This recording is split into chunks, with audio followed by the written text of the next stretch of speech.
네, 여러분, 부산국제영화제. 이게 사실 뭐 부산국제영화제 이게 뭐 국내에서 시작을 한 거죠. 근데 정말 이게 세계적으로 우리가 영향을 줄 수 있을까? 이게 성장할 수 있을까? 그랬는데 부산국제영화제 상당히 키가 컸습니다. 키가 커서 이제는 뭐 농구선수 할 정도로 키가 큰 것 같습니다. 그 정도로 국제적인 위상이 커진 것 같은데요. 이제 많은 행사들이 끝나고 이제 폐막을 앞두고 있는 것 같습니다. 자, 이와 관련해서 우리 조성준 문화부 부장과 한번 얘기를 나눠보겠습니다. 네, 부산국제영화제 폐막이 된다고요? 네, 그렇습니다. 제30회 부산국제영화제가 내일 부산영화의 전당 야외극장에서 열흘간의 일정을 마치고 대단원에 막을 내립니다. 폐막식에서는 올해 아시안권 영화들을 대상으로 신설된 부산 어워드의 주인공이 가려지는데요. 올해 부산국제영화제는 그 어느 해보다 많은 관객들과 게스트들이 방문해 성황을 이뤘습니다. 지난 17일이죠. 배우 이병헌 씨의 단독 사회로 진행된 개막식에는 국내외의 수많은 유명 영화인들과 관객 5천여 명이 참석했습니다. 그리고 아직 그 구체적인 수치는 공개되지 않았는데요. 판매 좌석과 매진 상영 회차 모두 지난해와 비교해 큰 폭으로 증가한 것으로 나타났습니다. 근데 뭐 이렇게 성황을 이뤘지만 좀 약간 아쉬운 점도 있었습니다. 그 몇몇 국내 배우들은 부대 행사에서 선글라스를 벗지 않거나 취재진의 질문에 좀 다소 무성의하게 답하는 등 조금 좀 불성실해 보일 수 있는 태도를 보여 좀 빈축을 사기도 했고요. 또 그런가 하면 해프닝도 있었는데요.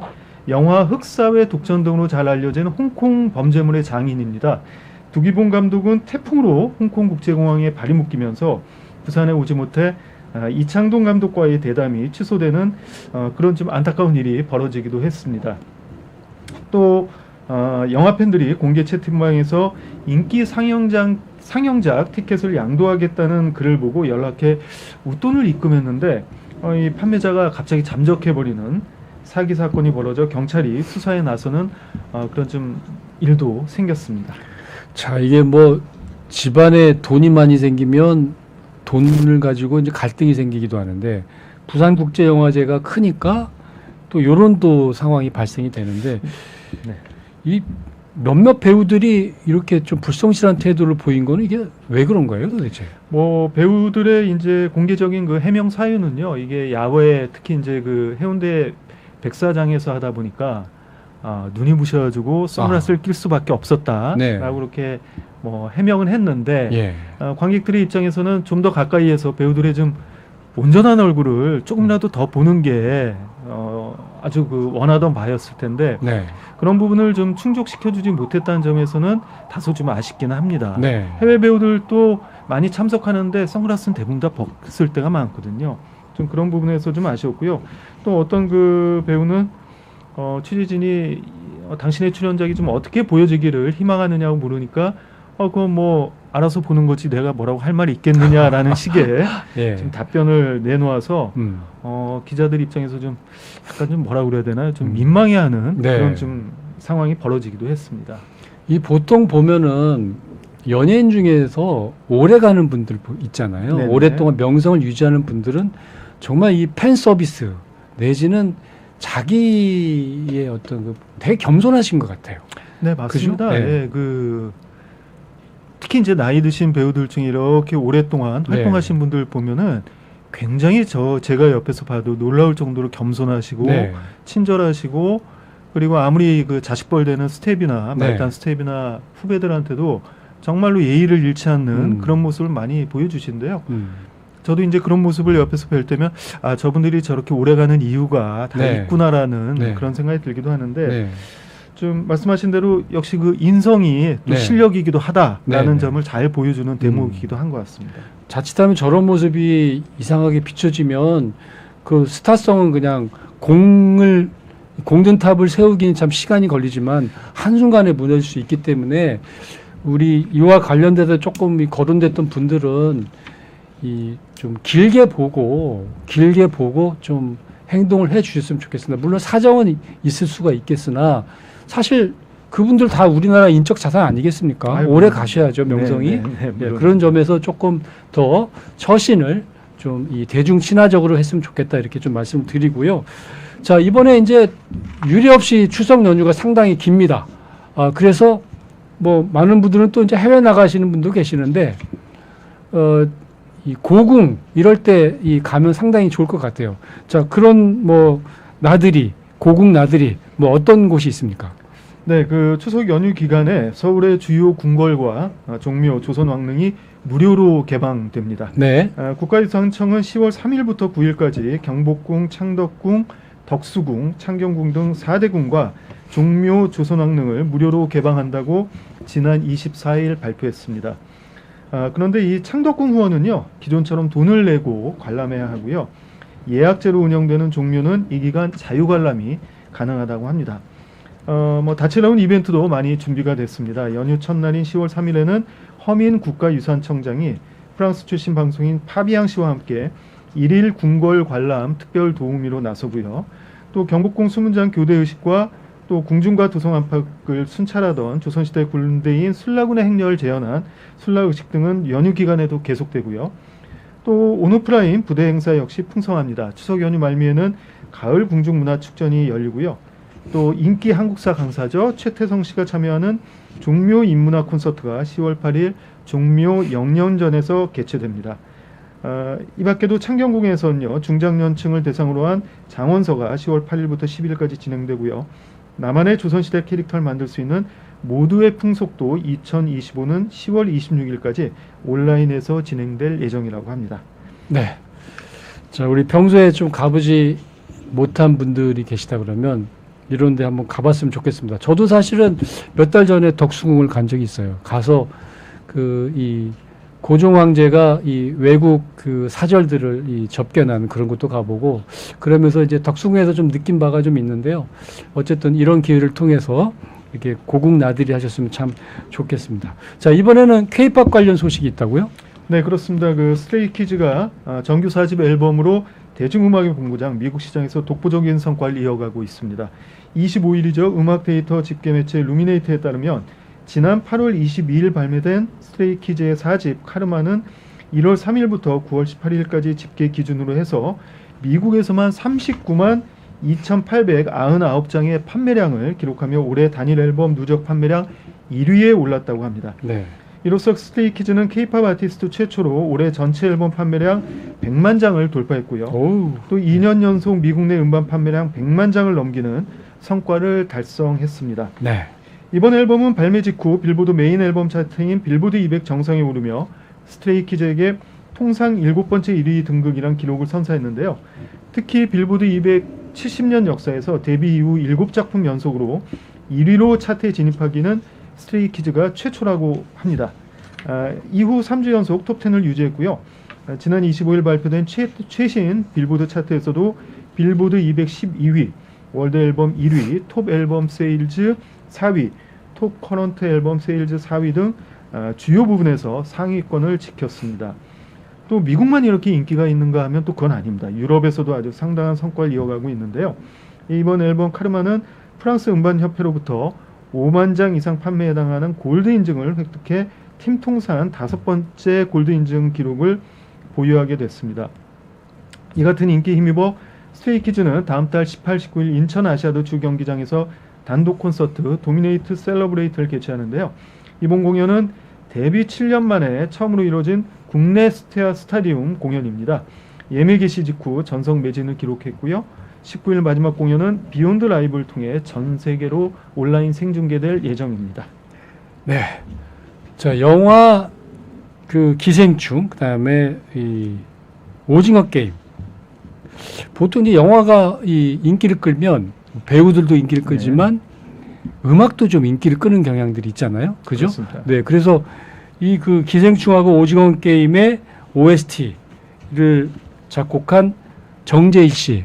네. 뭐 또 클래식으로 눈을 돌렸다고요? 그렇습니다. 그 정재일 씨가 오는 24일과 25일 서울 롯데 콘서트홀에서 서울시립 교향악단의 위축으로 탄생한 신작 인페르노를 세계 초연으로 공개할 예정입니다.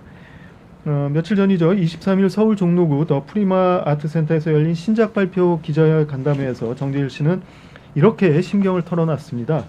채점받는 초등학생의 마음으로 곡을 만들었다고 말했는데요. 야판 츠페덴 서울시학 음악감독의 러브콜로 시작된 인페르노는 이탈로 칼비노의 소설 보이지 않는 도시들에서 영감을 받았고요. 인간이 만들어가는 지옥의 풍경을 음악으로 형상화한 작품이라고 합니다. 이날 츠페덴 감독은 정재일 씨의 이번 관현악 곡에 대해서 이렇게 얘기했는데요. 우리가 현재 살고 있는 시대에 위안을 줄 음악이다. 또 그리고 정재일 씨의 그 음악하는 자세에 대해서는 자기 작품에 대해 끊임없이 고민하고 의심하는 모습이 아주 인상적이었다라고 호평했습니다. 이번 작품은 한국 초연에 이어 다음 달 27일 뉴욕 카네기홀에서 열리는 서울시향 미국 투어 연주회를 통해 세계 무대에서도 소개될 예정입니다. 네. 자, 지금 제목을 보면은 채점 받는 초등생 마음. 참 겸손한 표현인 것 같습니다. 네. 우리는 이제 저런 모습들을 좀 보고 싶습니다. 네. 자, 개그맨 이진호 씨, 뭐 불법 도박, 뭐 음주운전까지 걸렸다고요? 연예인으로서 저지를 수 있는 최악의 실수들만 네. 지금 연달아 아이고, 저지른 참. 겁니다. 네. 개그맨 이진호 씨가 지난 24일 오전 3시쯤 경기 인천에서 경기 양평군까지 음주운전을 한 혐의로 적발돼 경찰에 입건됐습니다. 경찰은 이진호 씨가 인천에서 음주운전을 하고 있다는 신고를 받고 지역 간 공조 수사 끝에 양평에서 이진호 씨를 붙잡은 것으로 알려졌는데요. 이진호 씨는 체포 당시 면허 취소 수준인 혈중 알코올 농도 0.11% 상태였던 것으로 조사됐습니다.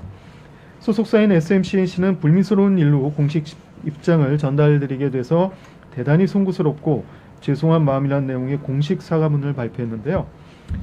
이진호 씨 지난 2005년 SBS 특채 개그맨으로 데뷔했습니다. 그런데 이제 문제는 지금 불법 도박 혐의로 수사를 받고 있다는 것인데요. 서울 강남경찰서는 지난 4월 이진호 씨를 도박 혐의로 서울중앙지검에 송치한 상태입니다. 당시 이진호 씨는 자신의 인스타그램을 통해 이렇게 밝혔는데요. 2020년 우연한 기회로 인터넷 불법 도박 사이트에서 게임을 시작하게 됐고 감당하기 힘든 빚을 떠안게 됐다고 털어놨습니다. 근데 이제 문제는 주변 동료 연예인들한테도 많은 피해를 끼쳤다는 점인데요. 방탄소년단 지민 씨와 그 동료 개그맨 선배죠. 개그맨 이수근 씨 등이 돈을 빌려줬다가 큰 피해를 입은 것으로 알려지면서 더 많은 물의를 빚기도 했습니다. 네. 자, 우리 베네치아 국제영화제 여기서 어쩔 수가 없다. 네. 상당히 저희가 수상을 좀 기대했었는데 아쉽게 좀 저희가 밀려났어요. 네. 예. 근데 드디어 개봉을 한다고요?